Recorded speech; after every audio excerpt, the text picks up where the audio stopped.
kegiatan kita pada hari ini, ada baiknya kita berdoa terlebih dahulu. Ketua kelas tolong dipimpin berdoa. Untuk memulai pelajaran pada hari ini, marilah kita berdoa menurut agama dan kepercayaan masing-masing. Berdoa dimulai. Oke. Ibu absen dulu ya. Yansi, Hadir Bu.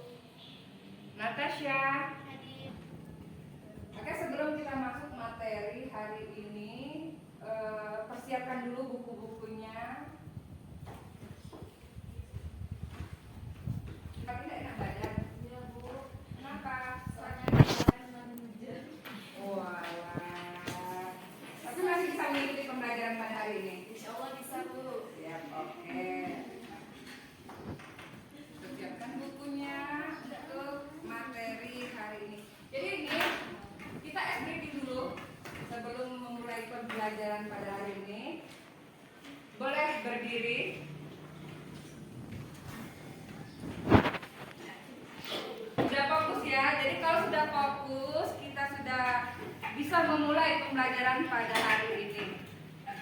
Untuk penyampaian materi, hari ini materinya mengenai teori-teori maksudnya agama dan kebudayaan Hindu-Buddha di Indonesia. Untuk media, ya, untuk media yang Ibu gunakan dalam penyampaian materi, Ibu menggunakan PowerPoint. Kita masuk ke materi pada hari ini Ibu akan menanyakan lagi mengenai materi yang sudah kita pelajari minggu kemarin. Ada yang masih ingat materi minggu kemarin itu seperti apa? Saya Bu. Oh iya. Media dengan teori-teori masuknya agama dan kebudayaan Hindu-Buddha ke Indonesia menunjukkan kerumitan dan kedalaman interaksi budaya yang terjadi selama proses penyebaran agama di Indonesia. Ya, jadi itu kaitannya materi kita mengenai proses masuknya agama Hindu-Buddha di Indonesia dengan teori-teori masuknya agama Hindu-Buddha di Indonesia. Brahmana ini merupakan yang menyebarkan agama Hindu dan Buddha ke Indonesia. Salah satu yang menyebarkan agama dan kebudayaan Hindu-Buddha di Indonesia. Ya, jadi kaum Brahmana inilah yang menyebarkan agama Hindu, Buddha di Indonesia. Itu menurut teori Brahmana. Nah, untuk hari ini kita akan mempelajari macam-macam teori. Jadi ada 4 macam teori yang menerangkan bagaimana masuknya agama dan kebudayaan Hindu-Buddha di Indonesia. Yang pertama dibawa oleh kaum Brahmana. Apa ini? Candi apa? Candi Prambanan. Ada yang sudah pernah ke sana? Belum. Sudah Bu? Belum. Nanti kita sama-sama ke sana. Ada. Candi Prambanan ini bercorak apa? Bercorak agama apa?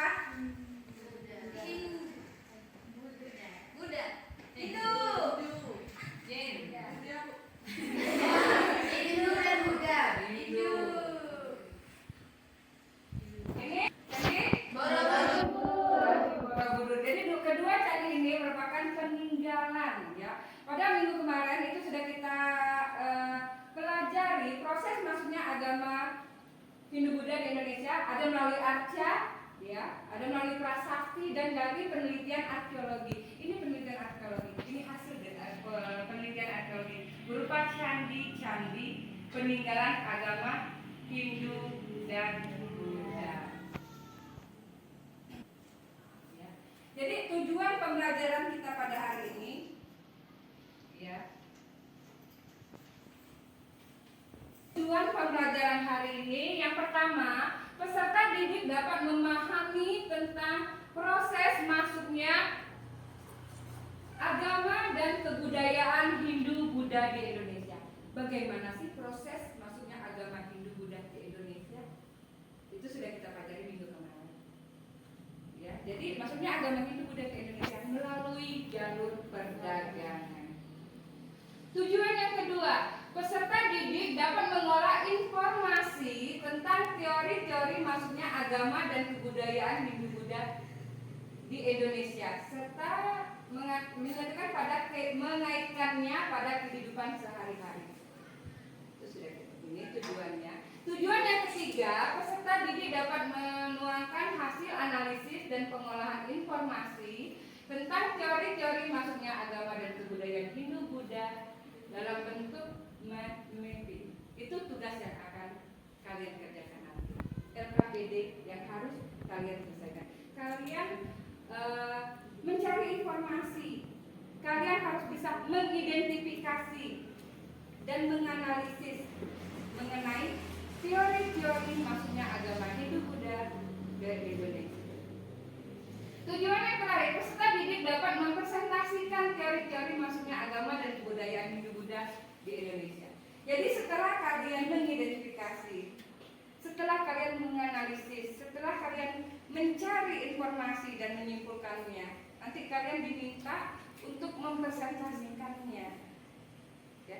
Dari hasil mengumpulkan materi, menganalisis dan mengidentifikasi itu kalian nanti akan buat seperti mapping. Itu yang akan kalian kerangkan nanti. Ya. Jadi pada pembelajaran hari ini, ya, Ibu akan memberikan kalian tugas LKPD. Ini kalian diminta untuk memecahkan permasalahan yang ada pada teori-teori masuknya agama Hindu Buddha ke Indonesia. Itu kan ada 4 teori. Yang pertama ada teori Brahmana, ada teori Waisa, ada teori Kesatria, dan teori arus balik. Nanti Ibu akan membagi kalian menjadi 4 kelompok. Ya, masing-masing kelompok itu memilih topik masing-masing salah satu dari teori ini tadi. Akan membahas mengenai teori Brahmana itu siapa aja. Jadi satu kelompok itu terdiri dari 3 orang ya. Siapa?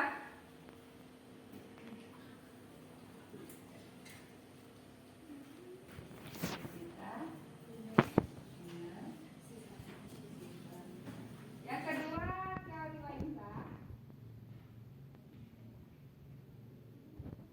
Pelajaran kita hari ini mengenai teori-teori masuknya agama Hindu-Buddha ke Indonesia. Adapun tujuannya, saya jelaskan tadi, ya, agar peserta didik dapat memahami teori-teori tersebut, ya, agar peserta didik dapat mengolah informasi tentang teori-teori masuknya agama Hindu-Buddha ke Indonesia, serta mengaitkannya pada kehidupan sehari-hari. Tujuan yang selanjutnya, peserta didik dapat menuangkan hasil analisis dan pengolahan informasi tentang teori-teori masuknya agama Hindu-Buddha ke Indonesia. Ya. Jadi jauh sebelum bangsa kolonial datang ke Nusantara, Nusantara itu merupakan sebutan untuk Indonesia. Jadi nama Indonesia itu dikenal dengan sebutan Nusantara pada masa Hindu-Buddha. Ya. Jadi jauh sebelum bangsa kolonial datang ke Nusantara, sudah ada orang-orang yang lebih dulu sampai ke Nusantara. Orang-orang ini adalah pedagang dari India dan Tiongkok. Melalui jalur perdagangan, agama Hindu dan Buddha mulai masuk ke Indonesia. Jadi maksudnya agama Hindu Buddha ke Indonesia yaitu melalui jalur perdagangan. Karena Indonesia terletak di daerah yang strategis, ya, yaitu merupakan jalur perdagangan. Selanjutnya, masing-masing dari agama Hindu maupun Buddha ini melahirkan kerajaan-kerajaan besar di Indonesia. Contohnya ada Kerajaan Sriwijaya. Kerajaan Sriwijaya itu terletak di mana? Di Sumatera. Kerajaan Sriwijaya ini merupakan kerajaan yang bercorak agama Buddha, dan Majapahit ini merupakan kerajaan yang bercorak agama Hindu. Ya. Untuk lebih jelasnya, mari kita pelajari apa saja teori-teori masuknya agama Hindu Buddha ke Indonesia. Jadi teori apa saja sih yang mempelajari bagaimana proses masuknya agama Hindu Buddha ke Indonesia? Yang pertama, teori Brahmana. Teori agama dan kebudayaan Hindu-Buddha Nusantara ini dibawa oleh golongan Brahmana. Golongan Brahmana itu nama lain dari pendeta. Jadi menurut teori Brahmana, yang membawa agama Hindu-Buddha ke Indonesia itu pendeta atau Brahmana. Teori ini menegaskan kembali bahwa penyebaran agama Hindu ke Indonesia ini didukung oleh beberapa prasasti di Indonesia yang menggunakan bahasa Sanskerta. Ini menurut teori Brahmana. Yang kedua, teori kesatria. Ya. Teori kesatria ini menyatakan bahwa masuknya agama dan kebudayaan Hindu-Buddha ke Indonesia ini dibawa oleh kesatria. Kesatria itu tentara. Ya. Teori yang dikemukakan oleh Profesor Dr. Jill Mons ini mengargumen bahwa sekitar abad ke-4 sampai ke-6 Masehi kerap terjadinya perperangan sehingga kasta satria yang terdiri dari kaum bangsawan dan prajurit ini mengalami kekalahan. Kekalahan sehingga dari kasta satria dalam peperangan menurut teori satria ini mendorong orang satria melarikan diri dan mencari daerah baru hingga sampai ke Nusantara. Jadi menurut teori kesatria pada masa itu ya sedang terjadi peperangan. Karena kasta satria atau prajurit ini mengalami kekalahan, maka mereka melarikan diri mencari daerah yang baru hingga sampai ke Nusantara atau ke Indonesia. Itu menurut teori satria. Selanjutnya teori Waisa. Ya. Teori Waisa ini menyatakan bahwa golongan Waisa yang punya peran dalam penyebaran agama dan kebudayaan Hindu-Buddha. Ya. Ini dikemukakan oleh Profesor Dr. Krom bahwa golongan yang terdiri dari teori ini yaitu mulai dari pedagang, petani, dan pemilik tanah ini sudah mengenal agama Hindu-Buddha. Kedatangan golongan Waisa ke Indonesia yaitu memperkenalkan agama dan kebudayaan Hindu-Buddha pada masyarakat Indonesia di samping berdagang. Golongan ini diyakini menetap sementara waktu dan tidak jarang juga menetap permanen di Nusantara, lalu menikah dengan penduduk asli Indonesia. Itu teori Waisa. Selanjutnya teori arus balik. Teori ini dikemukakan oleh peneliti yang bernama Yves de Cabots. Teori ini menyatakan bahwa golongan Brahmana semula menyebar ke penjuru dunia melalui jalur perdagangan. Ya. Golongan Brahmana berupaya menjalin hubungan dengan warga lokal dan memperkenalkan ajaran agamanya. Jadi menurut teori arus balik, kaum Brahmana itu memang datang ke Indonesia. Mereka memperkenalkan agamanya. Lalu masyarakat pribumi atau masyarakat Indonesia ini mengenal atau mempelajari sedikit mengenai agama Hindu ataupun Buddha tersebut. Lalu masyarakat Indonesia ini pergi sendiri ke India untuk memperdalam ilmu agama Hindu ataupun Buddha. Setelah mereka memahami lebih banyak lagi mengenai ajaran agama Hindu maupun Buddha, mereka kembali lagi ke Nusantara dan menyebarkan agama Hindu Buddha ke Indonesia. Itu kenapa ngobrol? Apa yang diobrolkan? Hah? Jangan ngobrol ya. Nanti apa yang ibu terangkan kamu nggak paham.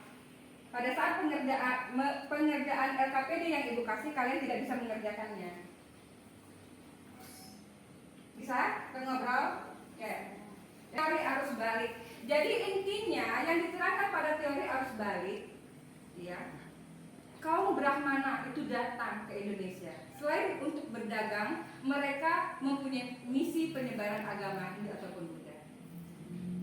Ada yang tinggal permanen dan ada yang tinggal sementara waktu di Indonesia. Ada yang menikah dengan masyarakat Indonesia. Ya, itu kaum. Setelah masyarakat Indonesia mengetahui ajaran apa saja sih yang diajarkan oleh Hindu Buddha, timbul rasa ingin tahu yang dalam. Lalu masyarakat Indonesia itu pergi sendiri ke India untuk memperdalam ajaran agama Hindu Buddha. Setelah dia mengetahui lebih banyak lagi mengenai apa saja yang diajarkan, mereka kembali lagi ke Indonesia, kembali lagi ke Nusantara, dan ikut menyebarkan agama Hindu dan Buddha itu di Indonesia itu sendiri. Itu yang diterangkan oleh teori arus balik.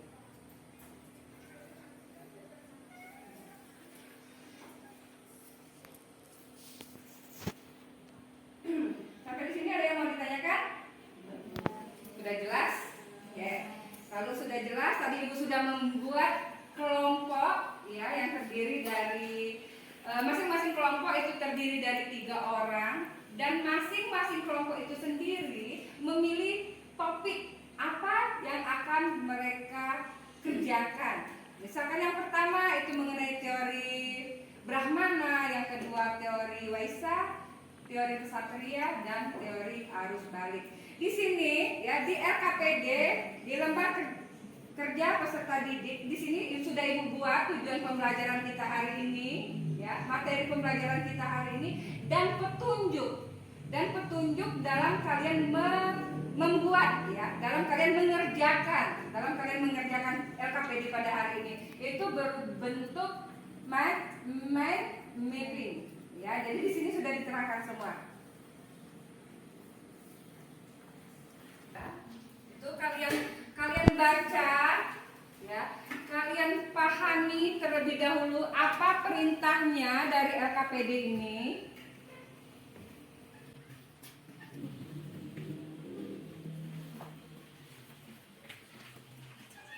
Ya, jadi konsep pengerjaan LKPD pada hari ini. Yang pertama itu kalian harus mengumpulkan informasi, ya. Kalian mengumpulkan informasi mengenai, misalkan topik yang kamu pilih itu teori Brahmana, ya kalian mengumpulkan informasi itu mengenai teori Brahmana, ya.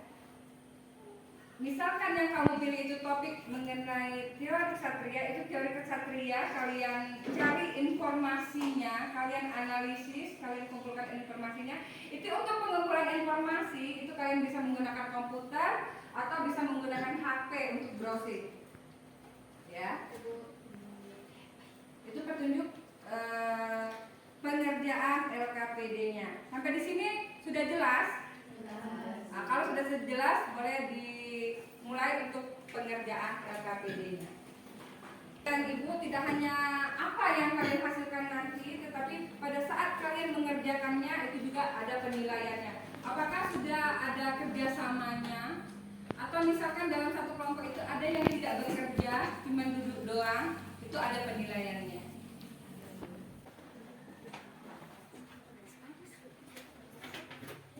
Boleh, nggak apa-apa.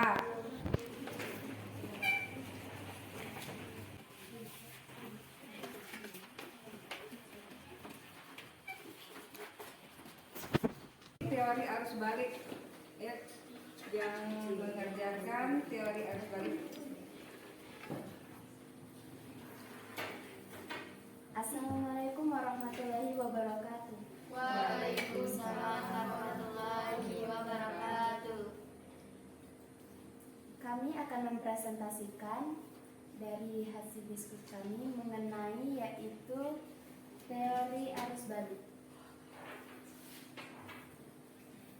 Yang pertama ada pendahuluan yang mencakup dalam latar belakang sejarah Asia Tenggara dan peranan perdagangan dan hubungan antar budaya.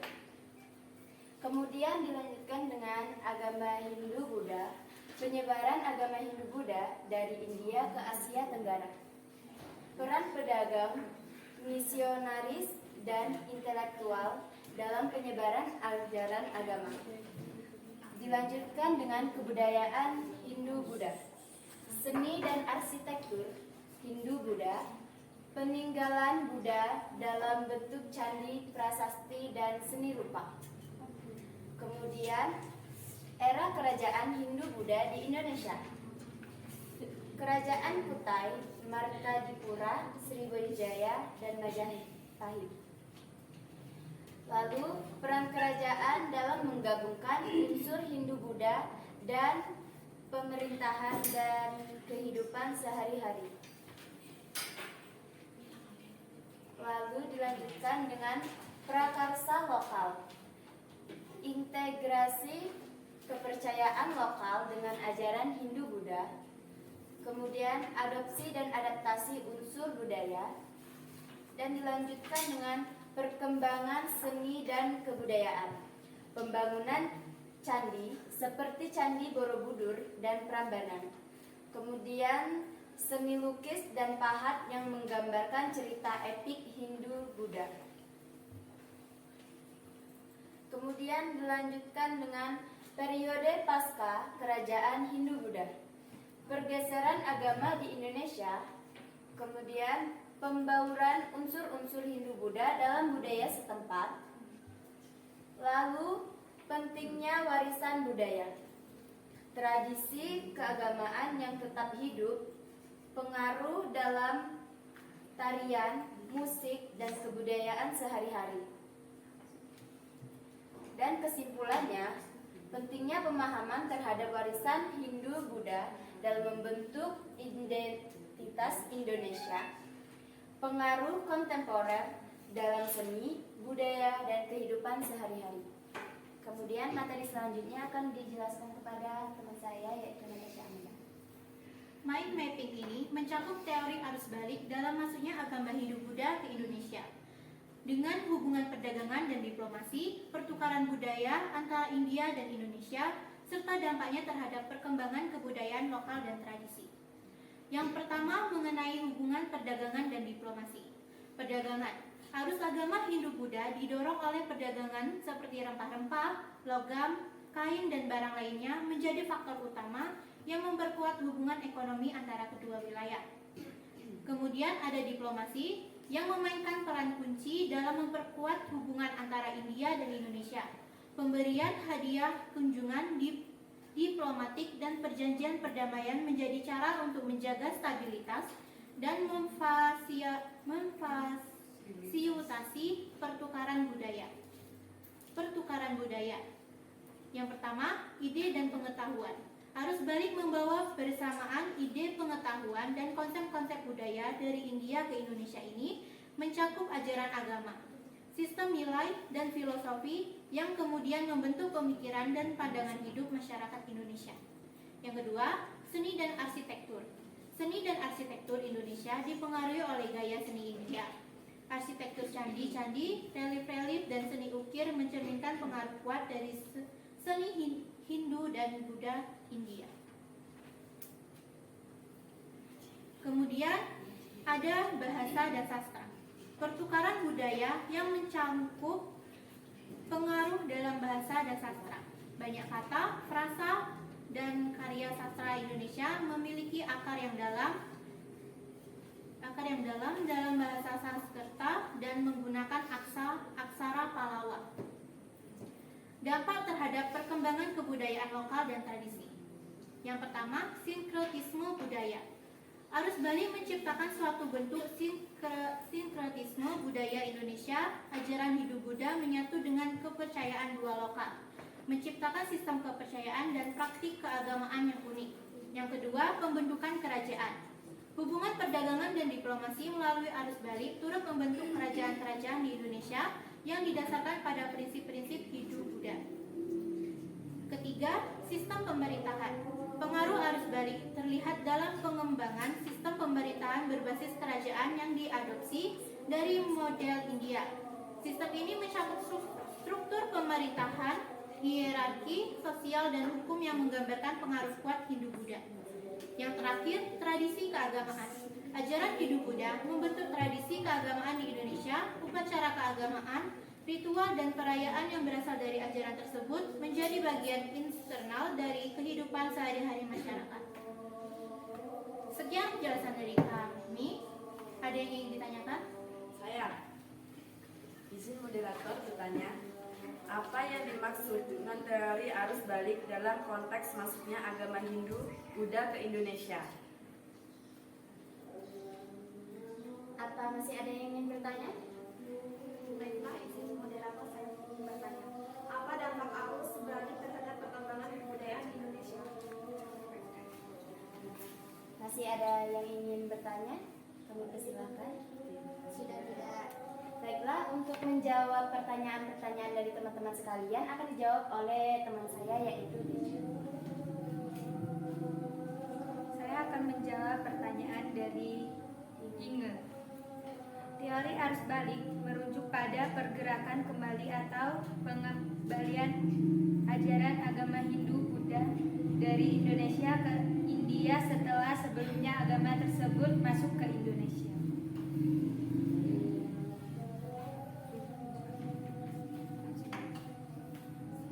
Pertanyaan selanjutnya dari Mia. Arus balik memberikan dampak dalam bentuk perubahan dan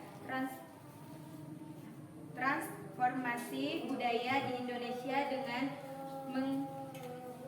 mengkombinasikan unsur-unsur lokal dan agama Hindu Buddha yang kembali dari India. Bagaimana dengan jawaban dari kami? Apakah sudah puas? Sudah. Baiklah, karena materi dan pertanyaan sudah kami jelaskan dan kami jawab. Kesimpulannya di sini, arus balik dalam masuknya agama dan kebudayaan Hindu-Buddha ke Indonesia melalui perdagangan, diplomasi, dan pertukaran budaya yang membentuk fondasi kuat. Untuk hal ini menciptakan kekayaan dan keberagaman dalam budaya Indonesia yang terus berkembang sampai sekarang. Jadi itulah materi mengenai teori arus balik yang bisa kami sampaikan. Bila ada kesalahan kata atau hal yang kurang berkenan di hati para peserta sekalian, kami mohon maaf, kepada Tuhan kami mohon ampun. Untuk presentasi kami kali ini kami akhiri dengan mengucapkan wassalamualaikum warahmatullahi wabarakatuh. Waalaikumsalam warahmatullahi wabarakatuh.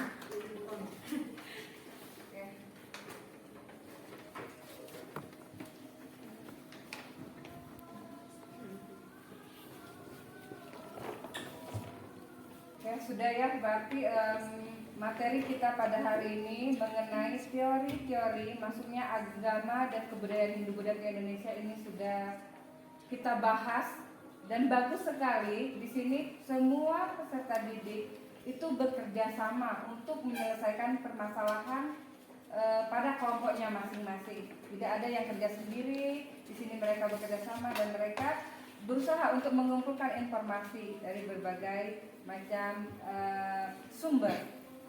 Ya. Mengenai materi yang sudah dipresentasikan tadi, ada beberapa teori yang menjelaskan mengenai masuknya agama dan kebudayaan Hindu-Buddha ke Indonesia. Ya. Ada teori Brahmana, ada teori Waisa, Kesatria, arus balik. Dari materi yang sudah dijabarkan tadi, ada nggak di antara kalian yang bisa menyimpulkan, ya, menyimpulkan materi yang sudah dipresentasikan tadi, baik dari kelompok 1 sampai ke kelompok 4, dari teori Brahmana sampai ke teori arus balik? Ada nggak yang bisa menyimpulkannya? Oke.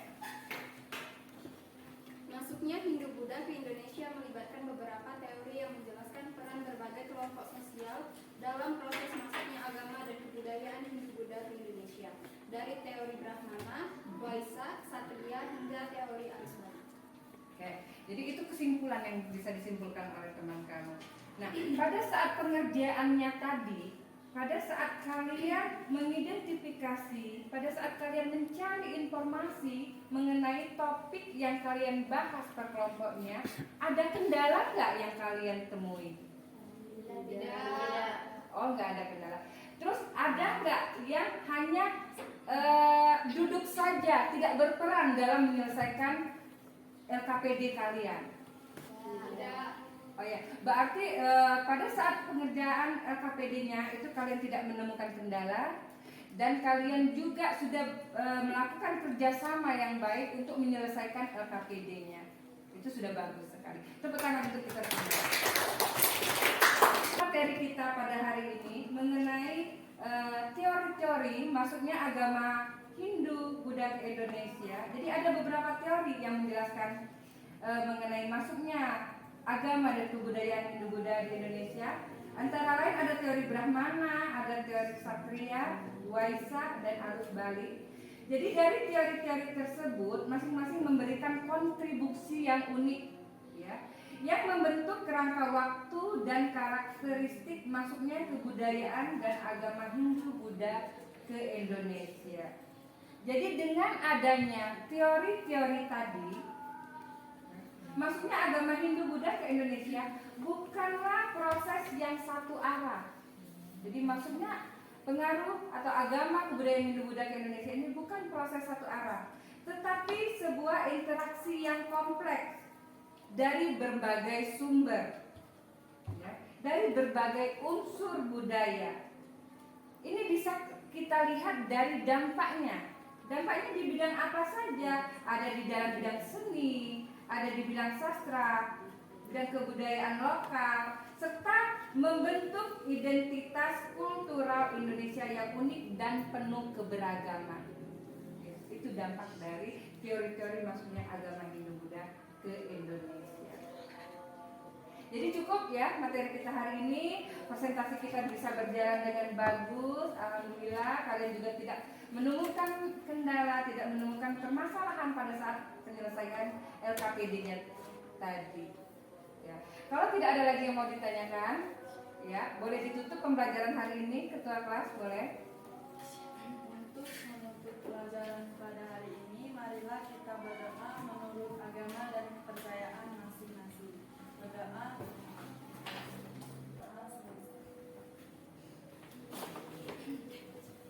Oke, untuk materi minggu depan ini kita masih dalam konteks proses masuknya Hindu-Buddha ke Indonesia, tetapi sudah menjuruk ke kerajaan-kerajaan yang bercorak Hindu-Buddha di Indonesia.